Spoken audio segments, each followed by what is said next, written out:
Good afternoon and welcome to our Plant Engineering webcast, The Link Between Maintenance and Electrical Safety. I'm your moderator, Bob Vavra, Content Manager for Plant Engineering, and I'm happy today to join you on behalf of Plant Engineering Magazine in print and online. Welcome back to the Plant Engineering webcast. Sean Eisenhower, partner at Eruditio LLC. Sean's an engineering graduate of North Carolina State University, go Wolfpack, the past national chairman of the Society of Maintenance and Reliability Professionals, and the current chairman of the South Carolina chapter of the American Society for Training and Development. Since 2002, he's led improvement initiatives that have enabled his clients to succeed over competitors in a changing global economy. As a certified maintenance and reliability professional, Sean's demonstrated superior technical, change management, and motivational skills in the field working with industries such as primary metals, mining, pharmaceuticals, petrochemical, chemical processing, paper, and power generation. He's able, through doing that, to capture the significant financial benefits of reliability and asset management excellence. We're very pleased to welcome Sean back. One other thing that's not on his bio as yet, we're going to be announcing this next month, and Sean is one of the first members of Plant Engineering's Editorial Advisory Board, so we're very pleased to welcome him and take advantage of his expertise in that area as well. Sean, good afternoon. Welcome to the webcast, and thanks for joining us today. Good afternoon. Thank you, Bob, and thank you for the opportunity to be a part of your team. I think it's going to be a great experience. So today we're going to talk a little bit about this idea or this concept of maintenance, reliability, and how it ties to safety, both on an electrical standpoint, but also electrical and mechanical. Before I get started, though, just a quick introduction to my, I guess, where I am today and what we're doing. You're actually receiving this call today directly from the aircraft carrier on the screen in front of you. This is our office here in Charleston, South Carolina, and we're located one level down from the flight deck. Just a little bit more about me on a personal level. You'll see here just some samples of some things that I enjoy. Probably like many of you, I have quite a few hobbies that I get to spend some time with. I've got my daughter here in the corner. She and I love to have a lot of fun and just really do a lot of the things that a 9-year-old loves to do. You can see a couple of activities here on board the aircraft carrier, as well as a picture of a helicopter and a race car, which are two things that I really enjoy doing when I am not at work. One thing I love to share with folks when I am on the conference calls is the Reliability Now blog. It is a blog that's available with over 200 different articles about things that matter to maintenance, reliability, and leaders within organizations. So you can take a look at the Reliability Now blog as you're interested. So today we're going to hit 3 basic areas. The first area is going to be understanding the link between reliability and safety. The second thing that we'll talk about is demonstrating how planned work affects safety. And then the third area that we'll talk about is how we can use the predictive technologies to improve both reliability and, of course, safety. Before I get started, I really like to draw a lot of comparisons between improving plant reliability or asset management and what we've already done from a safety standpoint in many of our facilities. As many of you, I'm sure, have accomplished over the last 10 years, most of the industry has become much safer, all right?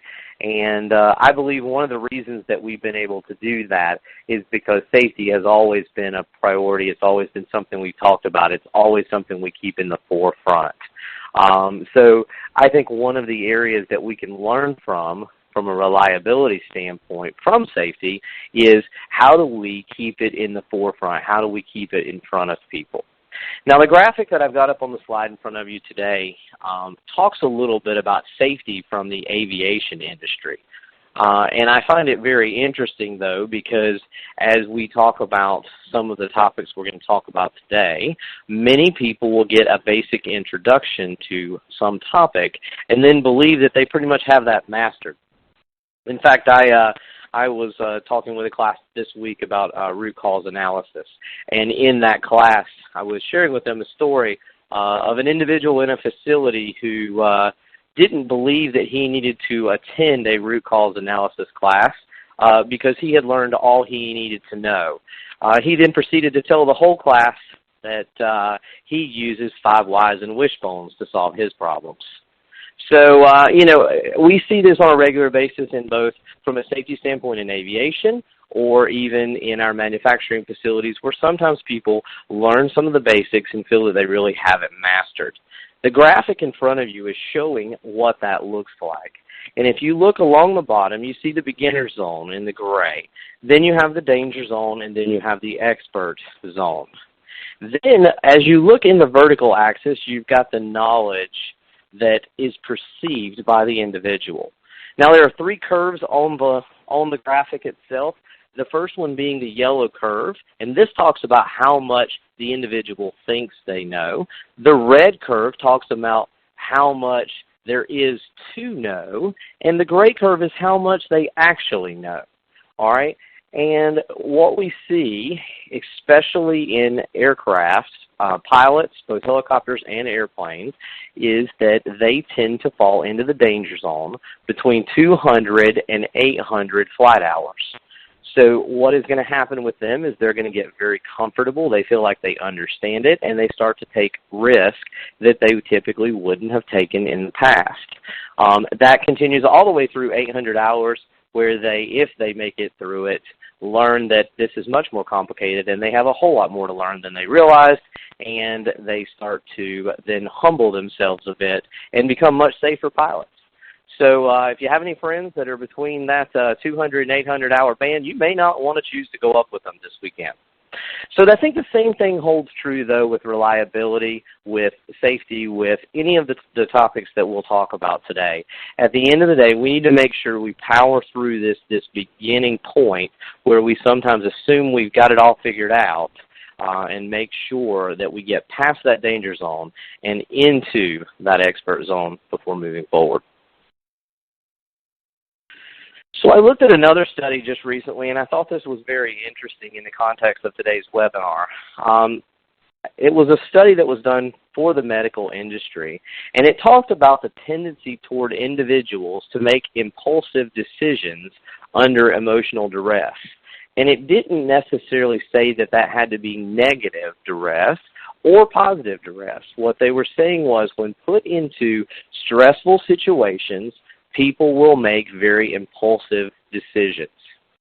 So the next part of the presentation, I'm going to show you how that ties directly to maintenance and reliability, and then we're going to dive in a little deeper as to how we might be able to remove some of that stress and hopefully remove some of those impulsive decisions that could lead to additional risk.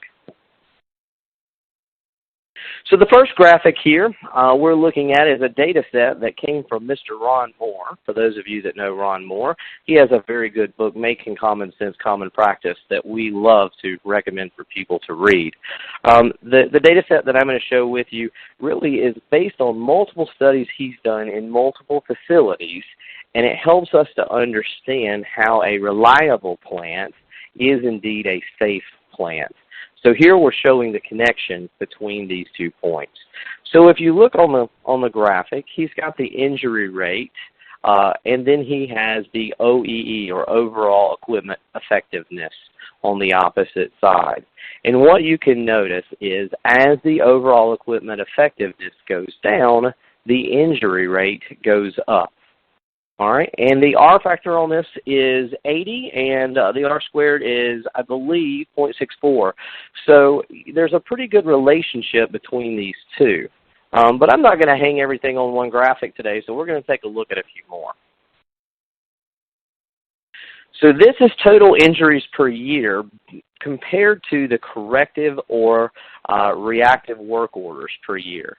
And what you can see here very, very quickly is that if you have a large number of corrective or reactive work orders, you are increasing your risk, or you're increasing your total number of injuries per year. All right, we'll look at a couple more. Now on this graphic, we're looking again at total number of injuries, but now we're looking at preventive maintenance and predictive maintenance work orders. So this is the opposite. If we're applying good preventive maintenance and good predictive maintenance tools, this is actually showing that we will have less injuries. So when I look at these two, and we'll look at a few more, but when I look at these two, I begin to see very quickly that by doing proactive maintenance, I am actually reducing my risk and increasing my safety. All right, we'll take a look at a couple more. So here is one more graphic. We're looking at injury rate again, and this one is looking at it in comparison to maintenance schedule compliance. In other words, how good are we at doing the work we say we're going to do? And you can see here, as schedule compliance goes up into that 90 range, that injury rate is coming down substantially. All right, really good R and R squared values on this, again, showing that relationship between the two. Again, driving home that point, if we're doing proactive, reliability-based maintenance as opposed to reactive breakdown maintenance, we will have a safer facility. One last look at OEE versus injury rate. Again, you can see pattern. This is a different data set, different facility, but you can see as we increase that OEE, we are decreasing that injury rate. So let's talk a little bit about how we can start to build some of that reliability in the facility that can help us lower that injury rate. And what I've got up in front of you is probably a graphic that many of you are familiar with. It's 8 maintenance waste. Some people call it TIM wood as an example. But what I'd like for you to do is take just a second to go through each of these wastes that's listed here. First, read it for the fact that it's a waste. But then secondly, I want you to think just for a second about, okay, what kind of injuries could occur because of this waste? So take just a second and read through that there at your site.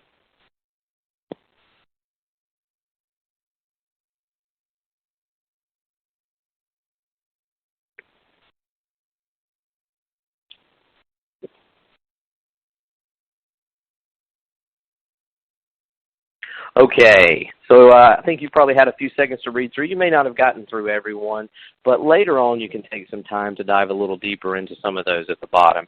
But I think it's very interesting if you think about the excessive travel that you're doing through the facility because you're running back and forth to get parts or back and forth to get tools or back and forth to get drawings or instruction. Every one of those trips puts us in risk. It puts us in the path of forklifts. It puts us traveling through the facility. So it increases our risk. And as you go through each of these, I think you would be able to come up with many examples of injuries or safety issues that might occur that are generated straight from waste that adds no value to the facility. So how do we get away from that? How do we change that mentality? And I think one of the best ways we can do that is to begin to plan and schedule our work. What I've got up here in front of you is just a funnel graphic, and it's meant to just be a representation that you can kind of see the bigger picture of what I'm going to be talking about here today. But if you want a copy of the large full version of the poster, reach out to me via email, and I'll send you a copy of it, and you can kind of post it up in your area and take a closer look. But what you see here is a look at forecasted work up there in the clouds. And that forecasted work is then being rained down on this funnel. Some of that work is going to enter the funnel when it is approved within the facility. Some of it's going to be rejected and sent on. You'll also notice there's a straw in the center. That straw represents our PM and PDM work that we're going to do on a regular basis that's traveling through our system. Once you get inside that funnel, you see a ready backlog area in yellow and a ready backlog area in green and a larger green and yellow area that is total backlog.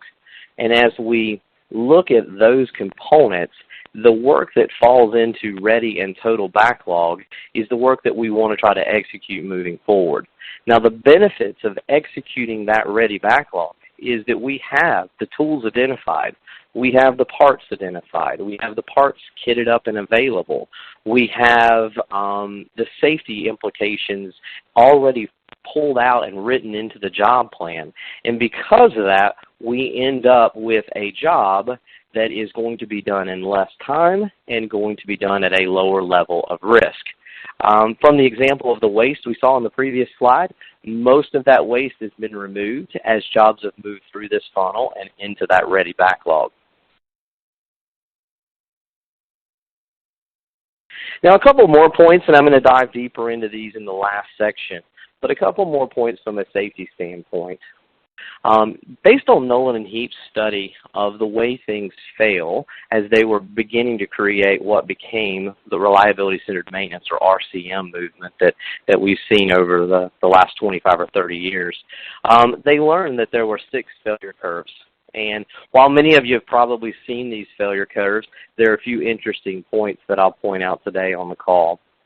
The first thing that you see here is within those 6 curves, 3 of them are age-related, and 3 of them are more random in nature. But what I think is the big takeaway for today's presentation is the very last curve in the lower right-hand corner. You'll see that 68% of the failure modes identified during their study were infant mortality failure modes. Meaning that if we're having to go in and do invasive maintenance on a regular basis, the chances are that we're increasing the risk, or we're increasing the number of problems we're going to have, leading to increased safety or decreased safety performance. Now, I know many of you are probably sitting there saying, yeah, but 68% of my equipment doesn't fail every time I take an outage or install new equipment. So I like to show the second curve that you see down below, the P to F curve, and talk a little bit about it as well. Because while we may be introducing 68% of our failures in the infant mortality stage, they still have to travel down this P to F curve, and that takes time. So it doesn't necessarily mean that 68% of our assets are going to fail upon startup. What it means is we've introduced those 68% of the failures that will then take the time that it takes to travel that P to F curve. All right? We're going to move on now. So from here, I think there's a couple things that we can think about. Can we go in and look at those individual failure modes that exist? Can we start to understand how this equipment's failing? Can we use that information to create predictive maintenance plans or preventive maintenance plans that allow us to do work less often on these assets? One example of this in practice is an FMEA. The one that I'm showing today on the screen is a simplified failure modes effects analysis. It's based out of one that is used in the automotive industry.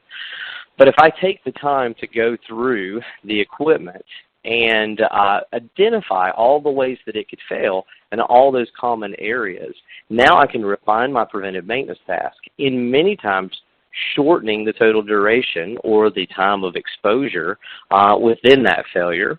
I can then also make sure that I have identified any common occurring failures. I can plan those jobs, reducing the risk again, because those planned jobs will be much more effective and much safer in the long term.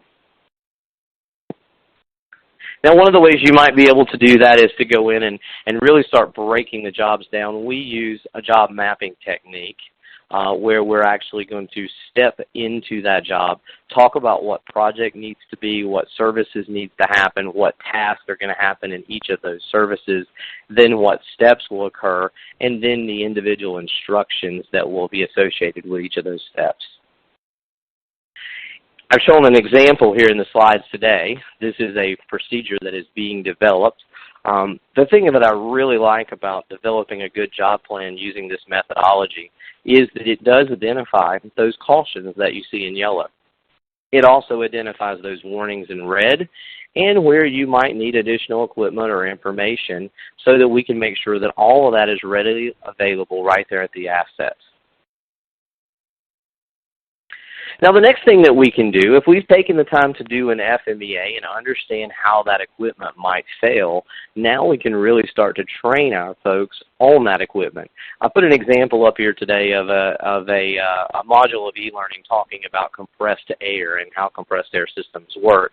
But you could create any of these based on your FMEAs to make sure that everyone understands how those assets need to be maintained, and what to do to troubleshoot them most effectively, hopefully reducing or increasing the reliability and reducing any risk moving forward. Now, the next thing that we can do, and I think this is great, is as we've figured out these job plans and we've developed some training that allows us to see what's going on with the asset, there's some new technology coming on the market, and I'm going to kind of expose you guys to a little bit of that over the next couple of slides. The 3D interactive environments. You can see here I am showing an asset. I am showing it on their iPhone in a way such that they can interact with it right there on the screen. They're able to walk up, get additional information about that asset. We could include things that commonly fail. We could include safety warnings and the details around those. All of that can be built right into this augmented reality interactive environment that we've created. Now, the reason I show you this is because the next step with augmented reality, I think, is going to lower the risk to the industry significantly. And I'm going to show you an example of that on the next slide. So I don't know how many of you have seen the glasses that are out there, but they're becoming an item that we're starting to use in maintenance. In fact, a few industries, aviation, a few pharmaceutical facilities that I've worked with, and a couple of general manufacturing companies have started adopting some of these technologies. The glasses allow us to see information about the maintenance environment while I'm in the area. So for instance, if I need to know what the torque spec is for a bolt, or I need to understand how to take something apart in a certain order, all of that can be projected right up onto the glasses. I'm going to show you another technology that does the same thing. And that's the helmet. This is a helmet that has the glasses built into it. Because of that, they're able to look at the pharmaceutical equipment in front of them, and they're able to see various process information as well as technical detail from that standpoint. If you're using this kind of technology and you understand the failure modes and you understand the risk, you can provide that to the employee through this environment, reducing the safety implications long term. I do have an example here of what that might look like. This is just one sample, but if you were looking through the glasses, you would see that gauge. That gauge would then be recognized by the glasses or the helmet, and then it would give you the information that you need to know. As you can see, there is a wrench down there at the bottom, so I can click on that wrench visually. By clicking on that wrench, it then starts to step me through the process. Now, what I think will be pretty amazing over the next 2 to 3 years will be that we'll begin to see work inspection delivered in this augmented reality world. And these glasses, these iPhones that already exist, the iPads that already exist, and, of course, the helmet that you saw will all be facilitating a lot of that. So just think, if you were to do an electrical inspection and you were able to walk out into the field, we could actually use those glasses to tell me what the risks are. We could use those glasses to make sure that I interact as safe as possible. But what I want to do now is take that and talk a little bit about how I might take the next step and apply predictive maintenance to that same environment. So now we've talked a little bit about planning the work. We've talked about how that planned job allows us to identify the risk. We've talked about how that allows us to do the job faster but also safer. And now we're going to talk about how we can use the predictive technologies to take it even a step further in identifying risk before anything actually occurs. So what we have here on the graphic is the steps that you might need to go to for an electrical inspection. Now, the technology that I have applied to it here is ultrasound. And we can use ultrasound on low, medium, or high voltage systems. It can be very effective at helping us understand what's going on inside of a closed cabinet before we open it. All right, so what we're going to do is we're going to take the ultrasonic equipment. The ones you see in the graphic here is looks like some UE equipment from UE Systems that they're scanning around the edges of that door. And as you go around that door, we're listening for various things that can tell us what's going on inside of that cabinets. Now I'm going to show you what some of those things are here in a few minutes, and we'll talk about the individual pieces. But by taking this step, we are identifying risk that could possibly lead to an arc flash. All right, so if you're doing infrared inspections, if you're doing visual inspections, any of those things that you might be undertaking, by adding this ultrasonic equipment to the side, I've also got another tool to protect me by allowing me to hear any upset conditions within that asset.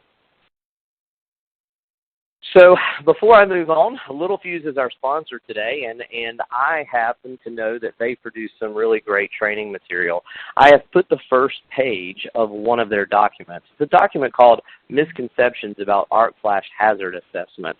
It's something they've put out, and it's available on the website. If you Google that title, it will come up, and you can take a look and learn a little bit more about the arc flash side of electrical safety.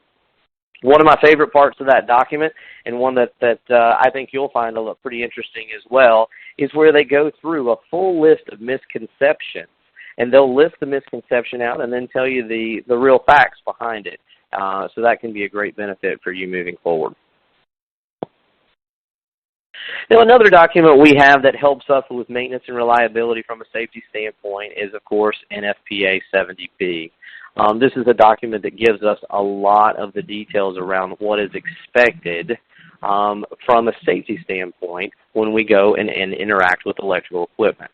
All right. If you're not familiar with that document, you really should be. OSHA makes sure that, they mandate that we take the steps that you see in there.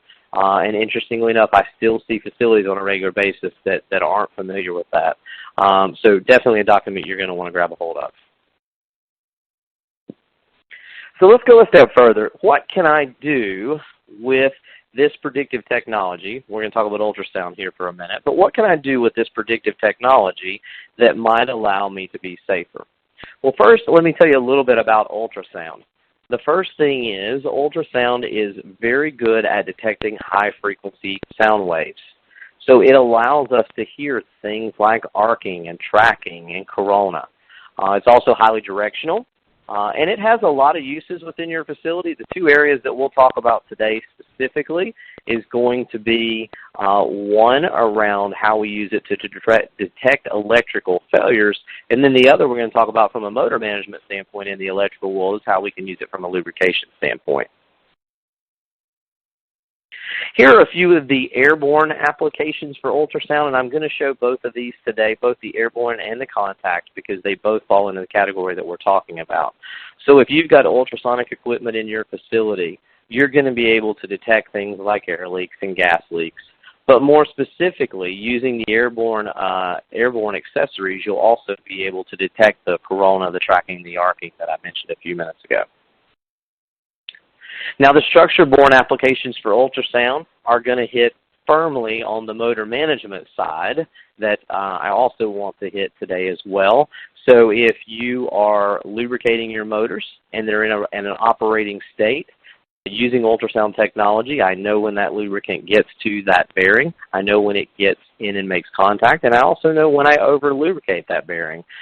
So it provides a lot of really good information, again, reducing the number of failures and lowering our risk. So if you're going out to do an airborne inspection of an electrical cabinet, let's say you want to go out and do an infrared inspection as an example.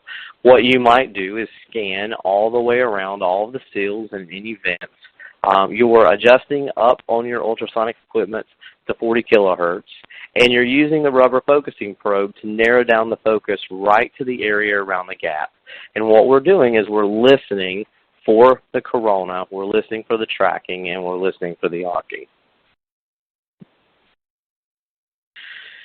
So we can use that technology in a lot of different environments. We can also use it out in the switch yard as well, listening for the corona. So it will help you electrically in a lot of different areas. Today, of course, we are going to focus specifically on the safety aspects. So the first thing that I've mentioned a couple of times now is corona. And corona is the ionization of air. And if you look at the spectrum, you can see kind of what that might sound like. I do have sound files for all of these, and if you're interested in hearing what it would sound like on an ultrasonic piece of equipment, just reach out to me and I'll take you through all of those. But here on the webinar today, we're just going to look at them visually. So as you're listening, you're going to hear that static. It's going to be a fairly loud sound from the corona standpoint, and it's something we want to identify, especially in those electrical cabinets. Because if I have the presence of corona, there is a really good opportunity as I open that cabinet and change the environment to introduce the potential for an arc flash. So here's an example. You can see a real example where we've had some ionization forming, and we would be able to hear that. But not only that, I wanted to talk a little bit about what that means long term, because if that ionization continues and we're forming that ozone and nitrous oxides, those are actually going to break down into acids that will eat away at the material. So we're going to see the result in the form of corrosion later on. Now, tracking is the next area from a safety standpoint that I wanted to talk about today. Tracking, as you can see on the spectrum there in front of us, it's again a very noisy, crackling sound. And what we've got going on in this case is we've got current traveling across an insulator via a path. Now, that can be at any voltage, and it will build up over time, and you can even visually see it in many cases. So here's an example of tracking, and you can actually start to make out in some of the pictures this situation where we've got some tracking.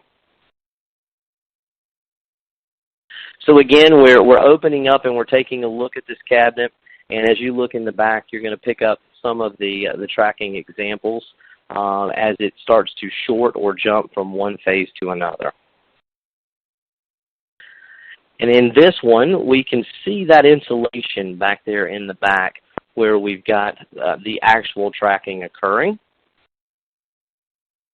And as we zoom in, you can see a little bit of the residue, that nitrous oxide building up in that area. So as it progresses from tracking, we're now introducing the potential for arcing long term. Now here's another example. When you find tracking, you may also find arcing together, and one can lead to the other, and vice versa. Undetected tracking in this situation has led to arcing, and you can see the damage exposed.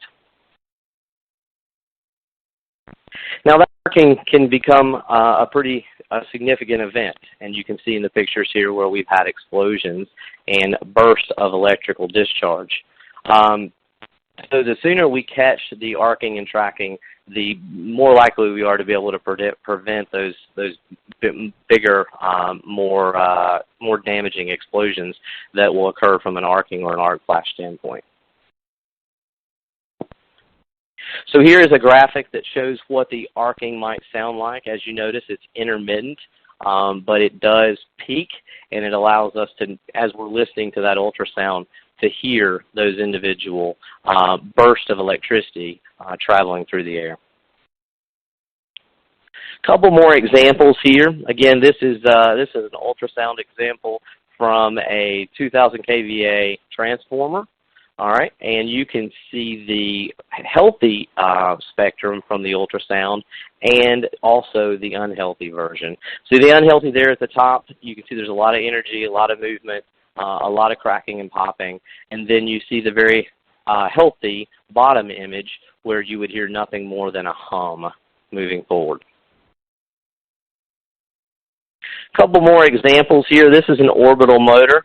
And again, if you look at that spectrum, you're able to see that those bursts of energy, that crackling that you would pick up in the ultrasound headphones.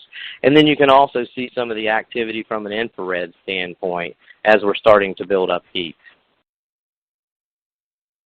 So that's a quick look at how we might be able to use the ultrasonic technologies to identify arcing, tracking, and corona, and all of which could lead to arc flash or other safety-related issues. But not only that, we can also then use those same technologies to catch these things so early that we can plan and schedule the work, lowering the risk to the employee so that we don't get in a situation where we have to make an emergent electrical repair. Now, the next area that I'm going to talk about is the mechanical side of the presentation today. And what I'm going to talk about here is electrical motor management. And one of the options we have from an electrical motor management standpoint is to improve the way we're lubricating these motors. Now again, using that same tool that we started with today for the example, the ultrasonic gun, we're able to listen to grease being applied to a bearing. In fact, what we'll be able to see is that the ultrasonic noise from the friction will actually drop as the lubricant hits the surfaces. So I'm going to advance the slide here. And as you go through with the electric motor, what you're going to see is if the bearing needs grease, then the decibel will drop as the grease is added. Now, if you continue to lubricate that bearing, you'll actually see the ultrasonic noise start to creep back up. All right? And I'm going to show that in a graphic here in just a second. So this is a graphic where we're looking at two spectrums from an ultrasonic gun as we're lubricating these electric motors. The first one you see we had quite a bit of energy in the spectrum from an ultrasonic standpoint.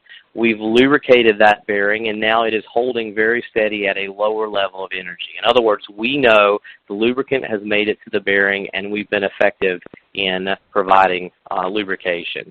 Now the second one that you see on the other side here, you'll notice that we have that same high intensity noise. We've lubricated it. Once the lubrication has entered that bearing, you see the sound decreasing, but then we've continued to pump that grease into that bearing over time. By continuing to pump that grease in over time, we've actually begun to increase the friction inside that bearing. As that grease has to flow in and out of the rolling elements, the friction goes up. As the friction goes up, the ultrasonic noise goes up. As the temperature goes up, we again increase the friction, and it just builds upon itself, and we can see that right here as the spectrum starts to go back to a Y point just like it was in the very beginning.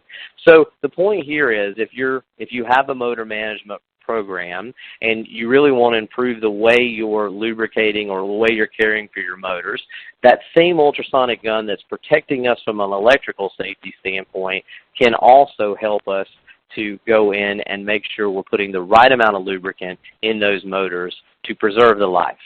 A little something I'll leave you with here. I've seen a couple studies recently that say that more motors fail from over-lubrication than under-lubrication.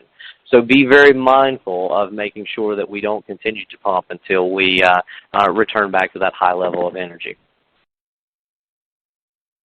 So the last area that I wanted to talk about today is kind of, we've talked about how early on safety was not very crucial. It wasn't very important to us. But now it's become something that we talk about and we live every single day.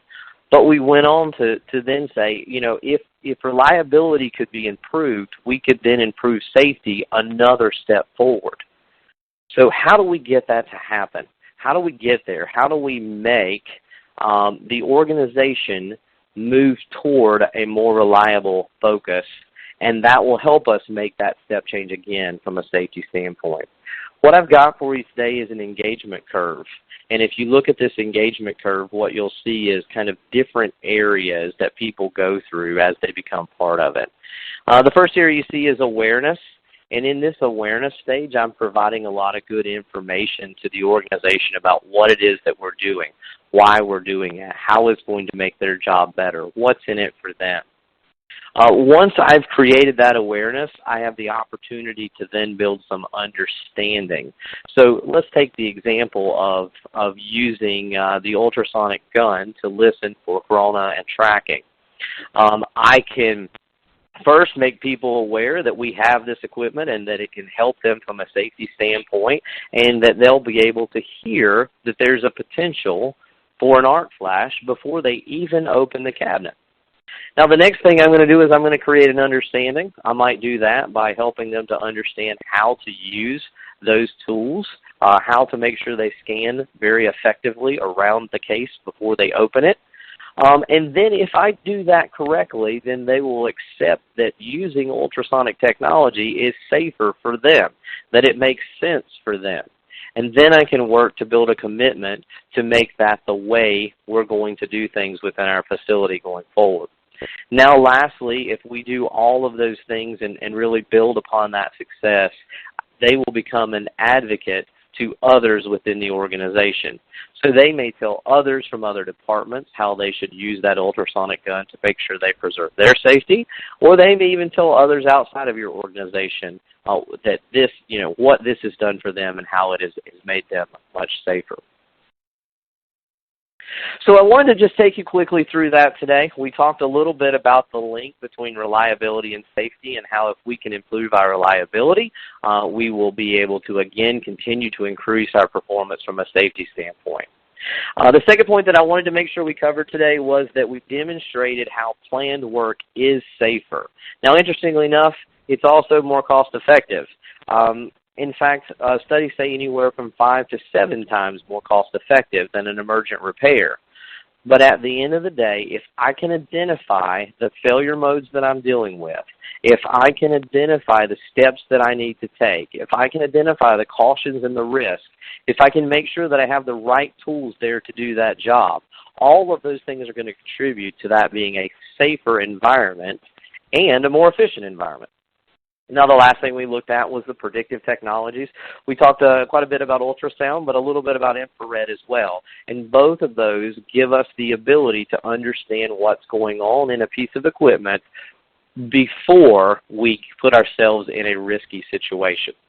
Hope you've enjoyed the presentation today. If you have questions, feel free to reach out to me. My number's on the slide right now, as well as my email. If you'd like to hear some of the audio files, or if you'd like a copy of the planning funnel that we talked about, just reach out to me as well. Great, Sean. Thanks for the presentation, and we're going to get to a lot of the questions here in just a moment and talk a little bit more about this. For our audience members listening, they can continue to type questions into the Ask a Question box on the screen. And with a few days, this presentation will be available for on-demand viewing. We'll post the archive on the Plant Engineering website, and we'll send everybody an email message with a link connecting directly to it and to the related resources after it's ready. This gives the members of your staff who aren't able to be present today a chance to review this fine presentation at their convenience. As a reminder, to take the Learning Unit exam, use the Learning Unit exam tab option at the top of your screen. The exam will open in a new browser window. The link will break after the webcast signs off today, but you can complete the webcast or the exam after the webcast. The exam will be posted on the Plant Engineering website with the on-demand version. So let's get to a few of the questions, and we had one come in from Daniel Mancuso at AB Tech Community College, and this is really talking about some of the issues that you mentioned around ultrasound. He says, historically, transient earth voltage or partial discharge detectors supposedly detected tracking or corona or partial discharge far sooner on the PF curve than ultrasound. With the advances in ultrasound equipment, is that still the case? Most organizations, just go, he says, go with ultrasound detectors as they're generally 1/10 of the cost. Yeah, that's exactly right. I think you definitely have seen two things there. You've definitely seen advances in the ultrasonic technology that does move them further up on the P to F curve. But I think the big point, you nailed it. The big point is that ultrasonic equipment is so much more cost effective from that standpoint. So you're going to see that in 9 out of 10 cases. Yeah, but we still are seeing a lot of technology improvements that are starting to close that gap a little bit. Absolutely, absolutely. You talked a lot about culture change during this discussion. So if you're struggling to get acceptance of new practices in the facility, talk a little bit more on that one slide you had about getting things implemented. All right. Well, I think there's probably a couple areas we could talk about from this standpoint. I think as I think about changing culture or changing organizations, I believe there's probably three things you need to focus on. The first area is getting individuals to change. I need to be able to change my informal leaders within my organization. Probably a really good way to learn more about changing individuals is to take a look at the ADKAR model from Jeffrey Hyatt. In ADKAR, he talks about the steps that he goes through to change, and I think they apply very well, especially to our informal guys that everyone listens to within our facility. The steps for ADKAR are awareness, desire, knowledge, ability, and reinforcement. And it kind of follows what I showed on the slide today, but I think that's a great model for getting your early adopters on board, whether you're trying to implement reliability, whether you're trying to implement a predictive technology, whether you're trying to implement a motor management program. That's a good way to get those early adopters really interested and engaged. I think the second thing that I would look at is because many of these changes are organizational in nature, I think that you have to consider how you help the organization change. And I think John Cotter has a good model for that. He has an 8-step process that he talks about. And if you've ever read his book, Leading Change, he alludes quite a bit to that in the book. But it talks a lot about creating a sense of urgency and about creating a leadership team and having guiding principles and a direction. And then he goes on to create short-term wins and then build upon those wins moving forward. And I think that's a great model for any of these that you're really going to have a large amount of people or organization to change. The third area that I would suggest people take a look at is probably around how they should change as individuals leading the organization. And for that one, I would probably look at I guess Situational Leadership by Ken Blanchard.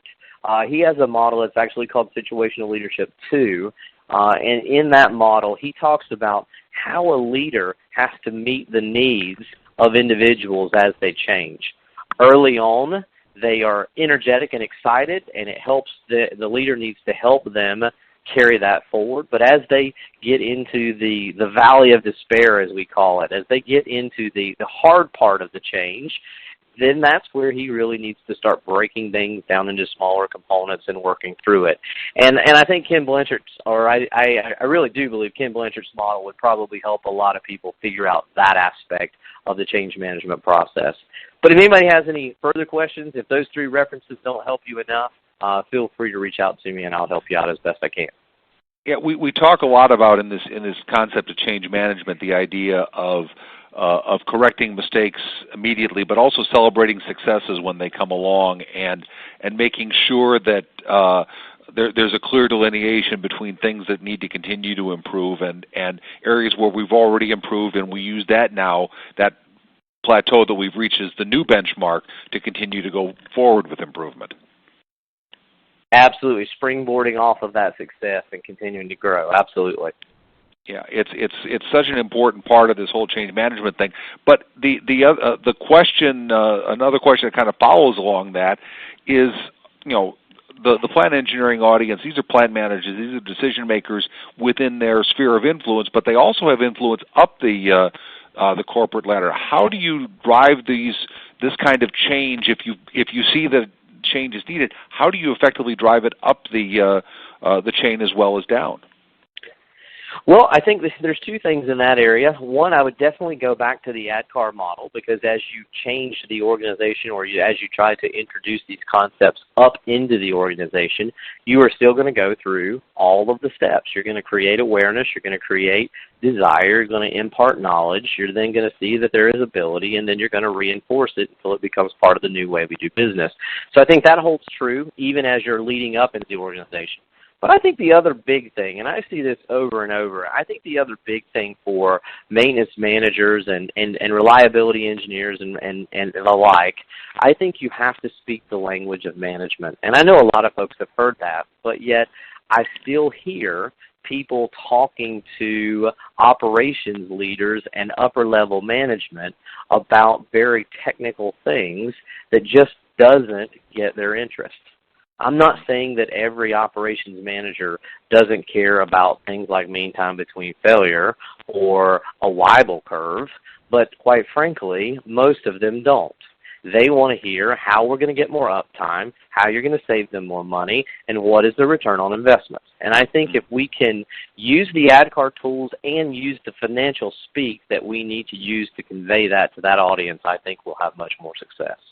And safety is a huge point in that discussion, because we've talked many times that safety is as a cost center in many organizations. We see safety as a profit center. It's the ability to avoid spending money, and safety, as I think you said at the outset, tends to generate productivity. It certainly tends to generate better maintenance all the way around. There's just more confidence within everybody in the organization that safety is valued as a core principle, and everything else kind of tends to follow after that. Absolutely. I think they feed off of each other, and I think we could probably just continue to talk about that point. But I mean, everything you do that improves reliability statistically has been proven to improve safety. And on the flip side, as you think about the risk associated with safety, you're in essence beginning to plan the work which will improve your reliability. Yeah, it's a continuing circle, and it's something that just we continue to reemphasize with the readers, because at a time when managing costs are so important within a manufacturing facility, that ability to identify those places that are real low-hanging fruit are easy. But anybody, as I think I've said before, who knows anything about growing fruit tells you that the really good fruit's way up the top of the tree. So you've got to continue to keep climbing higher and getting better and better at the entire process. Let's get to a couple of more technical things around electrical systems. I've got a question here. How do you perform diagnostic safety measurements in low voltage circuits? Most of the concerns are about high voltage, but low voltage cabinets, MCCs for instance, hide some risks. They absolutely do. In fact, if I remember correctly, and it's been a little while since I've looked at the OSHA policies, but I believe NFPA 70E talks about the fact that we have to consider things all the way down to 50 volts. So we are talking much lower than where we would traditionally focus. So you're exactly right. We need to do the proper analysis on those. I'll be honest though, I'm not an expert on the low voltage side, and I don't have a lot of great answers from that standpoint. But if the individual would like to reach out to me, I'd be more than happy to dig around a little bit and see what I could come up with. Yeah, and folks, this will be on the test. The only way to absolutely guarantee that there isn't going to be a problem with the electrical system is if you de-energize the thing that you're working on. That's everything else bears some risk at some point or another. If you de-energize, you have essentially taken away the one thing that can really harm you. Let's go on to one other. Last question I think we have time for here. Do you need both category and incident energy on the arc flash label? That's a good question, and I am not sure of the answer. I would definitely want to verify that. I don't like to comment too much on some of the standards from an arc flash standpoint. But I tell you what I will do. I'll take this as a follow-up question, and we'll put this out on the follow-up answers that we'll have next week. Okay. And then we got one final one then here, and this is kind of a looking out into the future. How long will we have to wait for augmented reality to reach the shop floor? You know, that's a good one too. It appears that many of the tools are already available today. And what I would say is, as long as you're willing to use an iPhone or any of the tablet devices, you're able to go out and start stepping people through visually all of these tasks. The glasses and the helmets that you see, I think those are probably a year to 2 years out in most cases. But I think it's going to fundamentally change the way we look at both maintenance and really the way we look at avoiding risk from that standpoint.